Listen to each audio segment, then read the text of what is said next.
আকাশবাণী কলকাতা। স্থানীয় সংবাদ পড়ছি সুদীপ বসু। উত্তর চব্বিশ পরগনার হালি শহরে বিজেপি কর্মী খুনের ঘটনায় পুলিশ 3 জনকে গ্রেপ্তার করেছে। ধৃত সোমনাথ গাঙ্গুলি, সুদীপ্ত ঘোষ ও সুমন সাহা এলাকার বাসিন্দা। আজ তাদের ব্যারাকপুর আদালতে তোলা হচ্ছে। উল্লেখ্য, গত সন্ধ্যায় হালি শহর 6 নম্বর ওয়ার্ডে বিজেপির গৃহ সম্পর্ক অভিযান চলাকালীন একদল দুষ্কৃতী বিজেপি কর্মীদের উপর চড়াও হয়। দুষ্কৃতীদের মারে বিজেপির 43 নম্বর বুথ সভাপতি সৈকত ভাওয়ালের মৃত্যু হয়েছে। আহত হন আরো 6 জন। তাদের কল্যাণী জওহরলাল নেহরু হাসপাতালে ভর্তি করা হয়। মৃতের ভাই সাগর ভাওয়াল এই ঘটনায় তৃণমূলের কয়েকজন কর্মীর বিরুদ্ধে অভিযোগ দায়ের করেছেন। এদিকে খুনের প্রতিবাদে বিজেপির পক্ষ থেকে আজ বীজপুর থানার সামনে অবস্থান বিক্ষোভ চলছে। পুলিশের সঙ্গে বিক্ষোভকারীদের ধস্তাধস্তিও হয়। বীজপুরের বিধায়ক শুভ্রাংশু রায় সেখানে উপস্থিত রয়েছেন।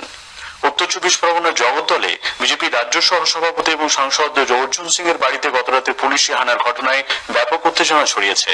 নৈহাটি ভাটপাড়া সমবায় ব্যাংকের অর্থ তছরূপের ঘটনায় অন্যতম অভিযুক্ত বান্টি দাস সাংসদের বাড়িতে লুকিয়ে রয়েছে এই খবর পেয়ে পুলিশ এখানে যায়। রাত 10টা পর্যন্ত তল্লাশি চালিয়ে কিছু না পেয়ে তারা অর্জুন সিং এর বাড়ি ছেড়ে চলে যান। এ রাজ্যে তৃণমূল কংগ্রেস আতঙ্কের পরিবেশ তৈরির চেষ্টা চালাচ্ছে বলে বিজেপি সর্বভারতীয় সাধারণ সম্পাদক কৈলাস বিজয়বর্গীয় অভিযোগ করেছেন। আজ শান্তিনিকেতনের সাংবাদিকদের সঙ্গে কথাবার্তায় শ্রী বিজয়বর্গীয় বলেন, নির্বাচন কমিশনের কাছে তিনি এখন থেকেই রাজ্যে কেন্দ্রীয় বাহিনী মোতায়েনের দাবি জানাবেন। এর আগে গতকাল নদিয়ার নবদ্বীপ মায়াপুরের বেশ কিছু মন্দির দর্শন শেষে মায়াপুর ইস্কন মন্দিরের সাংবাদিকদের সঙ্গে কথাবার্তার সময়ও তিনি কেন্দ্রীয় বাহিনীর প্রয়োজন বলে জানিয়েছিলেন। একগুচ্ছ রাজনৈতিক কর্মসূচি নিয়ে মুখ্যমন্ত্রী তথা তৃণমূল কংগ্রেস নেত্রী মমতা ব্যানার্জি আগামীকাল থেকে 4 দিনের সফরে উত্তরবঙ্গ যাচ্ছেন। তিনি বিমানে কলকাতা থেকে বাগডোগরা পৌঁছে শিলিগুড়ির উত্তরকন্যা যাবেন। সেখানে প্রশাসনের আধিকারিকদের সঙ্গে বৈঠক করবেন তিনি। মঙ্গলবার তিনি আলিপুরদুয়ার ও জলপাইগুড়ির এবিপিসি ময়দানে প্রকাশ্য কর্মী সভায় যোগ দেবেন। ওই দিন বিকেলে মুখ্যমন্ত্রী হেলিকপ্টারে কোচবিহার পৌঁছবেন। বুধবার তার কোচবিহারের রাসমেলা ময়দানে আরো একটি রাজনৈতিক জনসভায় অংশ নেবার কথা রয়েছে। গোর্খা জনমুক্তি মোর্চার নেতাদের সঙ্গে বৈঠকের কর্মসূচি রয়েছে তৃণমূল নেত্রীর। জলপাইগুড়িতে মুখ্যমন্ত্রী সভা নিয়ে গতকাল সার্কিট হাউসে এক প্রস্তুতি বৈঠক অনুষ্ঠিত হয়।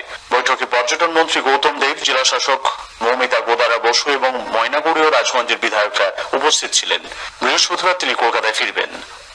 এদিকে রাজ্যের বনমন্ত্রী রাজীব বন্দ্যোপাধ্যায়ের সঙ্গে পার্থ চট্টোপাধ্যায়ের বাড়িতে তৃণমূল কংগ্রেস নেতৃত্ব বৈঠকে বসেছেন বলে সূত্রের খবর। উপস্থিত রয়েছেন ভোট কুশলী প্রশান্ত কিশোর।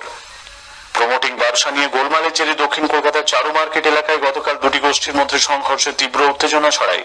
বেশ কয়েকটি গাড়িতে ভাঙচুর চলে, কয়েকজন জখম হয়েছেন। পরে বিশাল পুলিশ বাহিনী সেখানে গিয়ে পরিস্থিতি নিয়ন্ত্রণে আনে।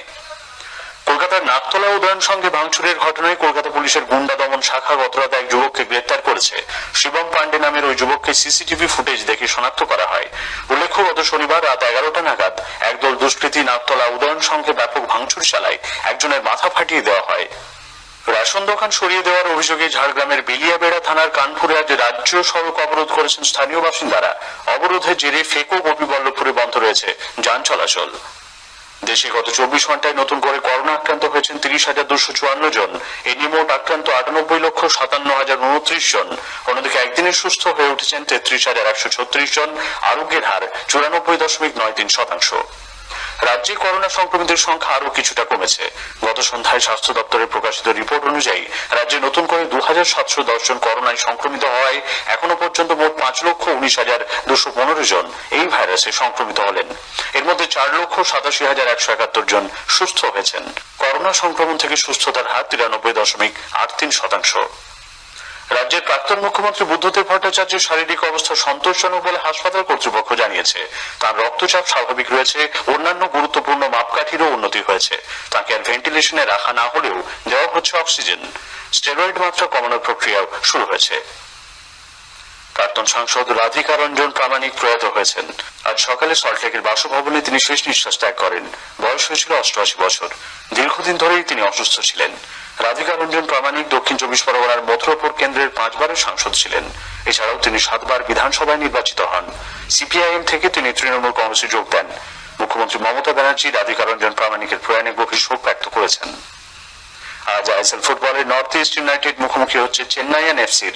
খেলা শুরু হবে বিকেল 5টায়। অন্যদিকে বেঙ্গালুরু এফসি মুখোমুখি হবে কেরল ব্লাস্টার্সের। খেলাটি শুরু হবে সন্ধ্যায় 7:30টায়। স্থানীয় সংবাদ শেষ হলো। এরপর বিশেষ সংবাদ দুপুর 3টায়।